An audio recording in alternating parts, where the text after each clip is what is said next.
r/ProRevenge. Try and ruin my life? Have fun with your 30-year prison sentence, $100,000 fine and record as a sex offender. TW. Sexual assault and suicide. Let me start off by saying when this story happened, my parents educated me on don't trust strangers on the internet but never talked about internet friends. They assumed I would stay local and only talk to people I knew.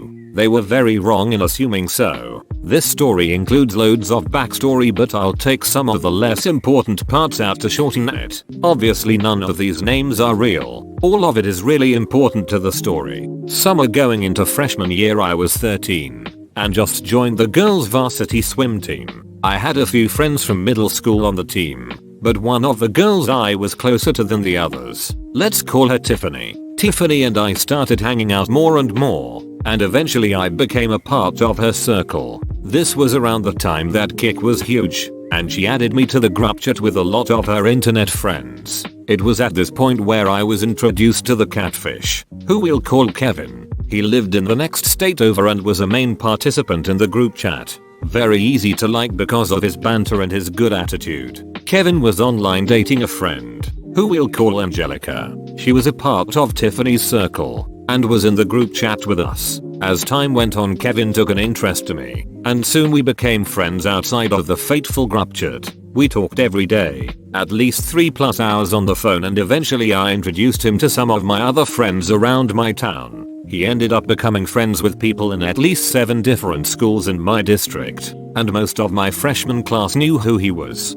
The most notable of all of my friends who I introduced to Kevin was Patricia. Patricia was a year younger than me but was still one of my closest friends, and unfortunately she got dragged down almost as much as I did. By the time I turned 14, he broke up with Angelica. Patricia and I both fell in love with Kevin. Being young and stupid, blindly ignoring the red flags, not showing his face on FaceTime, blatantly manipulative, a genuine ducking sociopath and psychopath. The one red flag that bothered all of us was him refusing to show his face because he was too ugly. Eventually, he started sending pictures of this gorgeous, and to this day still is, football player, 6'2", blonde hair, blue eye, the whole deal. Neither of us cared to even pay attention to how weird the situation was. He ended up turning us against each other and lied to both of us anytime we asked about the other girl. All of my friends hated me and I was left alone, only with Kevin in my life. I soon isolated myself and became very suicidal. Kevin took advantage of my feelings for him by constantly telling me to kill myself, which I soon attempted and ended up in the psych ward for. He also manipulated me into sending nude pictures. Mind you, this all happened between October to April. After I was cleared to go home, I got my phone back and decided I needed to repair the bridges that were burned. I texted Patricia and asked how she was doing, trying to make amends. Immediately she texts back apologizing for being so distant, and then asks if I have talked to Kevin recently. I said yes, that we had been dating for months. She absolutely lost it. She FaceTimed me and we talked for hours about everything Kevin had said to us to turn us against each other. How messed up everything was. I felt so angry, powerless and hurt by everything that had happened. I asked Patricia if I could confront Kevin with the information I had. She agreed.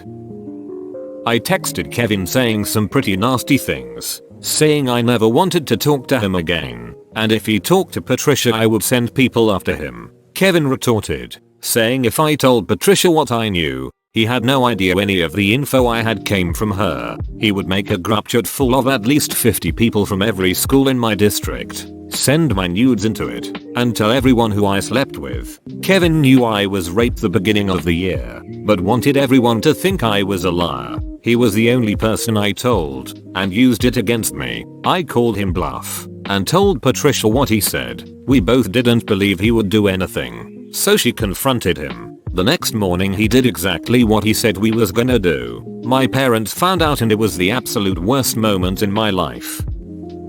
It doesn't stop there. In August a few of my friends found out he was a catfish, except in a different way. He used his real name. He was our age, but the blonde blue-eyed boy wasn't him. He was a fat white kid and absolute trailer trash. Absolutely horrified with how everything worked out. Everyone started moving on with their lives but I couldn't. I was so angry I felt like I could make the devil himself cry. I wanted revenge. Bad. But I had no idea how. I looked at the laws in both states and both were very lenient on the offender. I couldn't go to the police. I couldn't talk to my parents because I could never tell them the real story. All they knew was that I sent nude pictures to a boy and they got sent around. So I waited 3 years for my moment. Now throughout these 3 years we all kept tabs on Kevin. And we all drove away any potential girlfriend he would come into contact with. But there was this one girl, who we'll call Katie, who didn't believe anything we said. Kevin met Katie halfway through my sophomore year of high school. We laid out all the evidence for her and she still refused to believe us. At that point we began harassing her, almost to the point of cyberbullying. Trust me, I'm not proud of this at all. But we had no clue what else to do to drive her away from him. She eventually blocked us. But several months later it happened. Katie texted all of us, saying we were right and how he was an absolute ducking psychopath. She also said he raped her in her sleep, and when she woke up he strangled her until she was unconscious. The next day she woke up to multiple texts of him apologizing profusely for what he did, and sent pictures of him cutting himself. She had evidence of this, but was terrified to go to the police because he also threatened her life if he ever told anyone. This fueled the fire, and now I formed a plan to duck and destroy him.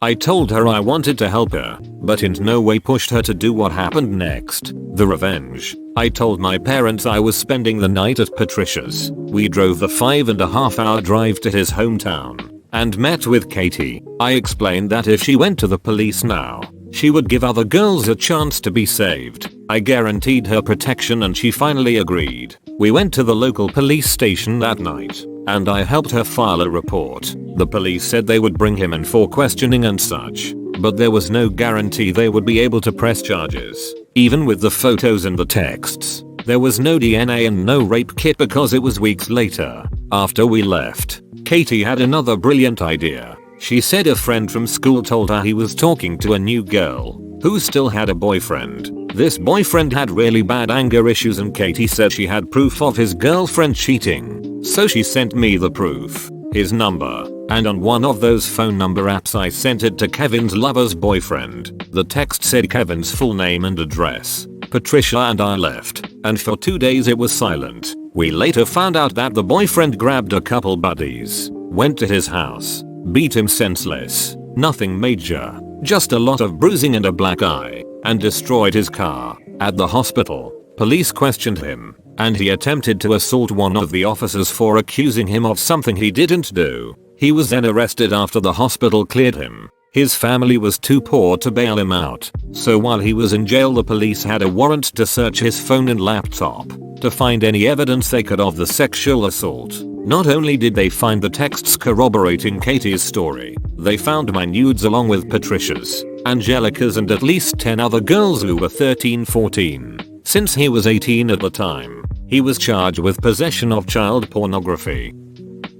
The trial lasted 2 weeks. I sent in a written testimony, as did Patricia and Angelica. I also sent as much proof as I could to Katie's lawyer, to set a precedent on character. It was all entered in as evidence anonymously per my request. Kevin's family didn't have enough money for a lawyer, so the public defender was his only option. He tried to plead consent, which didn't work. After the trial was over, I got a text from Katie thanking me because Kevin was found guilty and had been sentenced to 30 years in prison without chance of parole on one count of sexual assault in the 1st degree, which is considered a felony in his state, possession child pornography in the 3rd degree, felony, and assault of an officer, class D felony. He will never be able to have a job, family of his own, or live in his hometown again without being treated like garbage. His mother, who herself is an absolute lunatic, has lost all of her friends and is now homeless and carless. She lost everything due to the amount of money she had to pay to the court in his name, which was around $100,000. It was supposed to be paid out in small payments at a time, but again, his family is very poor and couldn't afford the trailer they lived in anymore. His mother also played a huge role in everything, pushing him to assault Katie because women are sluts and men deserve sex if they're offering. I don't feel bad for his mother. Looking back now, almost a year later, Everything seems so surreal. I'm not ashamed of anything except harassing Katie, because she's a good friend with a really good heart. She's coping slowly but surely. I make time to call her every day and check on her, and she's now going to a big university for teaching. Kevin to this day has no idea it was me who set everything up. I might visit him in federal prison one day just to see the look on his face and tell him it was me who absolutely destroyed his life. But for now, I'm satisfied just knowing he's rotting in there.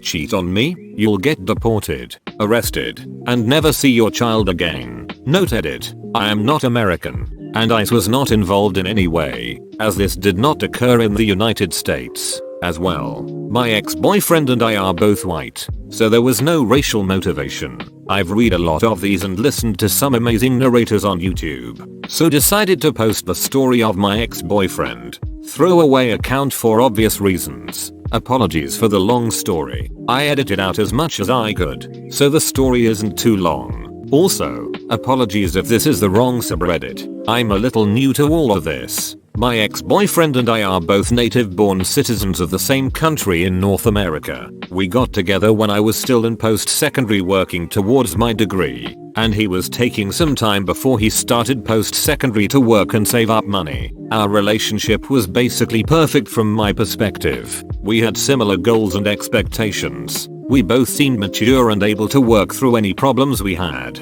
and we both were happy to be together and enjoyed each other's personalities. We were together for 3 years prior to this incident. Our relationship hit a bit of a rough patch though when he told me he wanted to study for his degree at a university in Europe. I, of course, was a little bit upset because it meant that we would be apart for 4 years. My job field, medical, would require me to retake schooling if I was to go with him. But he was super excited about it and we determined that we loved each other and no amount of distance could change that. With time I graduated and got my dream job, and I could now afford to rent our shared apartment with just my income. So I didn't have to move when he was no longer there to pay his half. He was having some problems with his student visa for the country, but it was determined that he could get a temporary visa for the first semester while we waited for the other one to be approved. So with that, he left. I remember bawling my eyes out at the airport when I hugged and kissed him goodbye, and parked outside of the airport to watch his plane take off. We talked on the phone almost every night. As unlucky as it was, about 5 weeks after he left, I found out I was pregnant.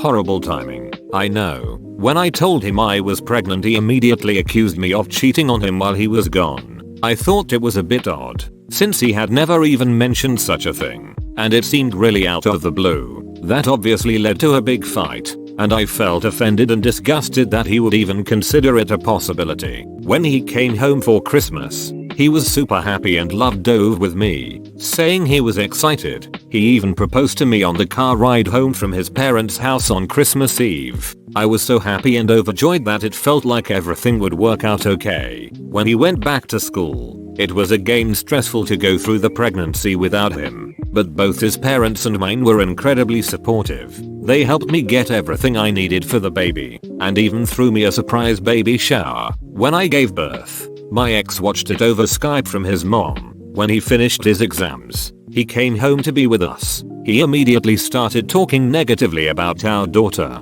saying things like, "Why is her hair that color? My hair is brown and doesn't she have your friend's eyes?" And he again accused me of cheating. So I reluctantly agreed to perform a paternity test to calm his suspicions. Whoa, could you believe it? She was his. He agreed to pay informal child support, sending me money to pay for the baby without a lawful order to do so, while he was overseas. Now for the fun part. His student visa had still not been approved, so he had to reapply for another temporary semester visa for the next semester, since he did not have a permanent residence in the country, as he was staying in student accommodations, and he didn't trust the university to not go through official looking mail. 6. He redirected all of his mail to me, which I would forward to the university in his care packages. When he came to visit us, he had applied for a new passport, as his was going to expire in 6 months. I was tasked with picking it up at the office and sending it forward.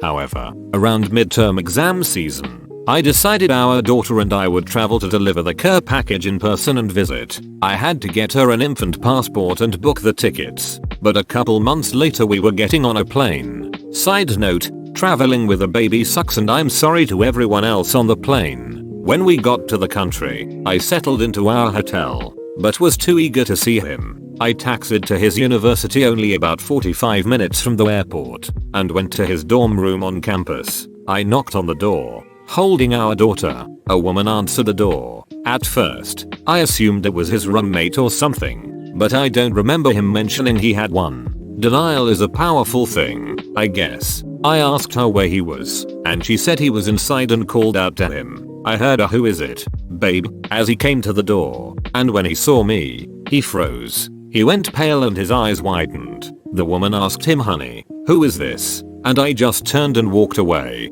He called out after me and eventually caught up with me. He basically told me that he's been so lonely without me and he couldn't help it and that he loved me and not her. To which she started yelling at him, calling him a pig and stuff. My baby started crying because I was crying, and so I just left without saying anything. I stayed in the hotel for another day while he continuously called me on my cell phone. I booked last minute tickets home and left early and ignored every time he called me. I gave myself a week to grieve and then I put my big girl pants on. I immediately hired a lawyer and asked him what I could do to legally separate my life from him. In my country we were considered common law married. My lawyer advised me to begin the legal separation process and apply for a hearing about custody and child support. I sent him a thick manila envelope with separation papers and a notice for a hearing about custody in his next package. We talked on the phone on speaker with my lawyer, and he eventually agreed to sign. He sent me a copy.